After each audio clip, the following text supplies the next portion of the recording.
Il y a un peu plus d'un mois, nous sommes entrés en carême, une longue course de 40 jours qui nous entraîne jusqu'à Pâques avec son cortège de baptême auquel se préparent des enfants de notre paroisse. Eh bien, j'ai une bonne nouvelle et une bonne nouvelle. La première, c'est que la ligne d'arrivée est en vue. Dimanche prochain, à cette heure-là, ce sera Pâques. L'eau coulera sur le front de 4 de nos petits poulets, faisant d'eux des enfants de Dieu à tout jamais. Et l'autre bonne nouvelle, c'est que cette semaine sainte dans laquelle nous entrons ce dimanche des Rameaux est une semaine de joie, de ferveur, d'allégresse et d'élan vers le Seigneur. Et là, vous vous dites, aïe, dur, le carême a été trop difficile pour notre curé. Là, il pète un câble en direct. Dire que la semaine sainte est une semaine de joie et d'allégresse alors que nous venons d'entendre cette longue passion du Seigneur, et c'est oublier son agonie à Gethsémani, son arrestation et ses souffrances ignobles du vendredi saint, pas très réaliste l'affaire de notre curé. Pourtant, excusez-moi, mais permettez-moi d'insister. La semaine sainte est une semaine de joie, de ferveur, d'allégresse et d'élan vers le Seigneur. Marcel Wahl, ce petit rédemptoriste vietnamien, qui fut gratifié de colloques intimes avec le Seigneur, entendit un jour de la bouche même de Jésus: « Ma vie a été douloureuse, mais pas malheureuse. Et si je te demande d'être joyeux, même et surtout pendant la semaine sainte, c'est que moi-même j'ai été heureux durant ma passion. Ma vie a été douloureuse, mais non pas malheureuse. » Que faut-il comprendre?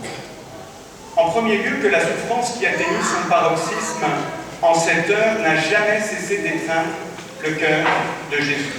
Dès son enfance, le Seigneur Jésus est bouleversé par la médiocrité des gens qui l'entourent. Il discerne l'orgueil et tous les vices qui défigurent l'homme. Au début de sa prédication, il fait l'expérience de l'incrédulité coupable de ses compatriotes, de leur rejet. Et ce seront ses propres disciples, choisis par lui dans la prière, qui finiront par l'abandonner. Et la ville sainte, l'expulser. Toute sa vie, Jésus a connu la douleur, le rejet.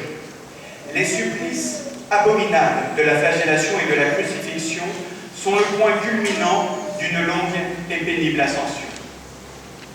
Mais il faut pourtant admettre que toutes ces douleurs accumulées n'empêchèrent pas Jésus de connaître, tout au fond de son âme, une joie immense, celle du Fils bien-aimé, qui sent peser sur lui toute la tendresse du Père et qui entrevoit déjà le bonheur de tous ceux qui, de siècle en siècle, seront sauvés, qui entrevoit peut-être ce matin, dans notre assemblée, des cœurs s'ouvrir enfin à sa grâce salvatrice. Même sur la croix, affirme sainte Catherine de Sienne, Jésus jubilait. Il crie vers le Père cette question: « Mon Dieu, pourquoi m'as-tu abandonné ?»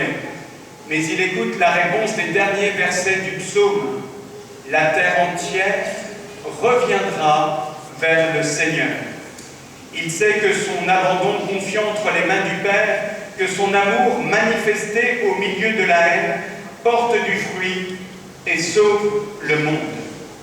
Frères et sœurs bien-aimés, en affirmant coexistence d'une très grande souffrance et d'une très grande joie dans l'âme de leur Sauveur, au cœur de sa passion, les saints nous ouvrent un chemin, la possibilité pour chacun de traverser les plus grandes épreuves de sa vie sans cesser d'accueillir l'amour infini du Père, à la seule condition de fixer les yeux sur le crucifié. Alors suite, entrons dans la grande semaine sainte, en prenant la ferme résolution de ne jamais identifier à la manière du monde la douleur et le malheur. Ne serait-ce pas l'une des significations de cette parole étonnante que Jésus adresse aux pleureuses du chemin de croix? Si c'est ainsi que l'on traite le bois vert, qu'adviendra-t-il du bois sec? L'arbre vert, c'est Jésus, plein de grâce et de vérité, totalement irrigué par la vie divine du fait de son union au Père. Jésus dont la résistance spirituelle au milieu du supplice n'est pas seulement admirable, mais incomparablement féconde, dont la douleur ne fait pas le malheur.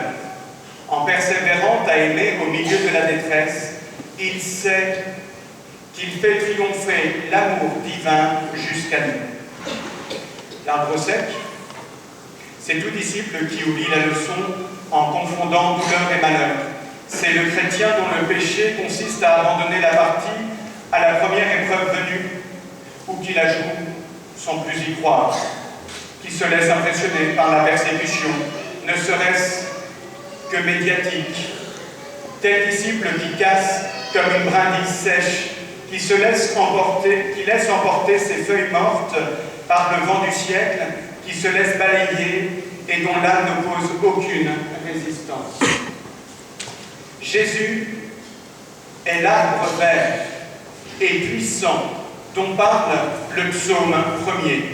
Par notre baptême et moyennant le pardon et l'Eucharistie, nous sommes devenus les branches de cet arbre unique, les sarments de cette vigne généreuse et vigoureuse.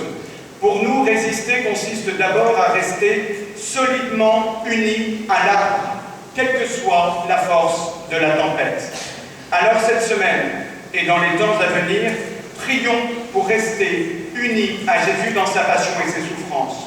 Demandons-lui d'acquérir la même souplesse que les rameaux que nous tenons en main pour l'acclamer ce matin. Secoués, nous en profiterons pour répandre sa bonne odeur, pour diffuser la joie profonde qu'exalte tout membre vivant irrigué par sa grâce. Au cœur des épreuves, osons faire nôtre le psaume que nous venons de chanter.